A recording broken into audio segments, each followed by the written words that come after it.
Price the Lord, ஹல்லேலூயா. கிறிஸ்துவுக்குள் பிரியமானவர்களே, இந்த அருமையான காலை வேளையிலும் தேவ சமூகத்துக்கு வந்த உங்கள் ஒவ்வொருவரையும் இயேசுவின் இணையற்ற நாமத்தினாலே அன்பின் வாழ்த்துக்கள். இந்த நாளிலும் சங்கீதம் 37 அதிகாரம் 37வது வசனம், நீ உத்தமனை நோக்கி செம்மையானவனை பார்த்திரு, அந்த மனுஷனுடைய முடிவு சமாதானம். மறுபடியும் வாசிக்கிறேன். நீ உத்தமனை நோக்கி செம்மையானவனை பார்த்திரு, அந்த மனுஷனுடைய முடிவு சமாதானம். அல்லேலூயா. உங்களை யாரை பார்க்க சொல்றாரு அப்படின்னா, ஆண்டவர் நம்ம கிட்ட சொல்றாரு, நீ சில மனிதர்களை பாருப்பா அப்படின்னு கை காமிச்சு விடுறாரு. ஏன்னா செம்மையானவர்கள், தேவனுக்கு பயந்தவர்கள், பரிசுத்தவான்கள், நீதிமான்கள். ஸோ இப்பேற்பட்டவர்களை நீ நோக்கி பாரு, அவர்களுடைய முடிவு எப்படி இருக்கிறது என்றால் அவர்களுடைய முடிவு சமாதானத்துக்கு ஏதுவாய் முடிகிறது. அல்லேலூயா. பல பிரச்சனைகள் வரலாம், பல விதமான குழப்பங்கள் வரலாம், பல விதமான தோல்விகள் வரலாம், சோர்வு வரலாம், பயம் வரலாம். ஏன் ஆண்டவர் நம்மளுடைய வாழ்க்கையில் அனுமதித்தார் என்று பெரிய குழப்பம் கூட உங்களுக்கு வரலாம். எதை குறிச்சும் குழப்பாதீங்க.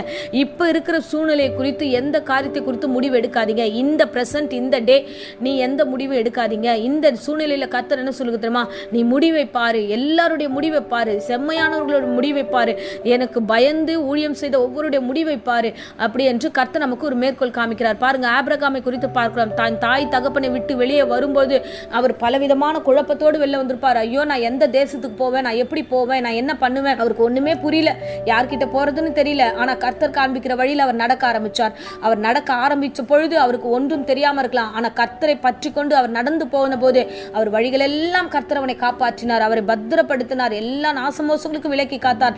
அதுக்கு தொடர்ந்து முடிவில் பார்த்தீங்கன்னா தன்னோட சமாதானத்தோடு அவருடைய வாழ்க்கையை முடித்தார். அநேக விதமான அற்புதங்களுக்குள்ளாக நடத்தினார்.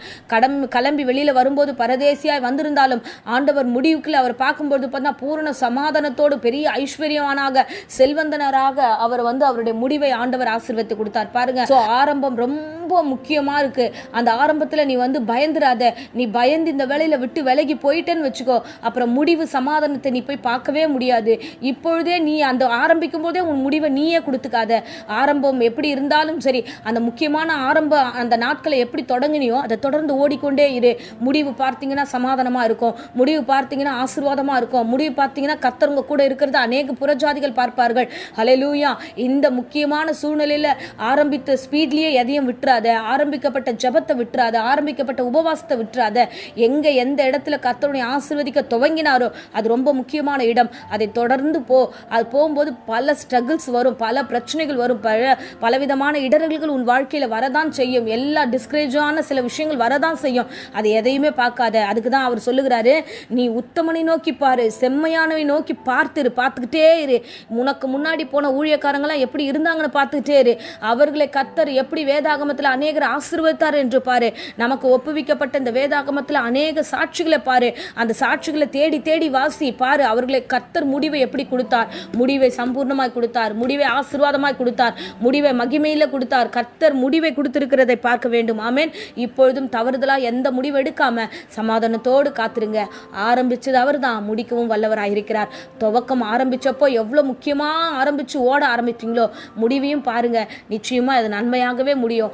நடுவுல வழியில நிக்கிற பிரச்சனைகள் எல்லாம் பார்த்து இடராதீங்க. கர்த்தர் உங்களோட கூட இருக்கிறார். சமாதானத்தின் வழியில கர்த்தரை நடத்துவார்.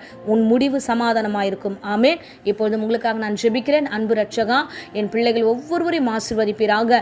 ஆண்டவரே, கர்த்தாவே, ஆவியானவரே, எங்களுக்கு முன்பாக வைக்கப்பட்ட ஏராளமான சாட்சிகளை நாங்கள் பார்க்கிறோம். அவர்களுடைய முடிவு சமாதானமா இருந்தது போல, ஆண்டவரே, ஆபிரகாமுடைய முடிவு சமாதானமா இருந்தது போல பிள்ளைகளுடைய வாழ்க்கையில ஆண்டவரே எல்லா முடிவும் சமாதானமாய் முடியட்டும். ஆண்டவரே, அப்படியே சமாதானத்தின் தேவன் எங்களை வழி நடத்துவீராக.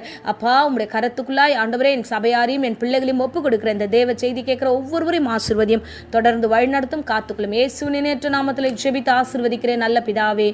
ஆமென். ஆமென். Praise the Lord.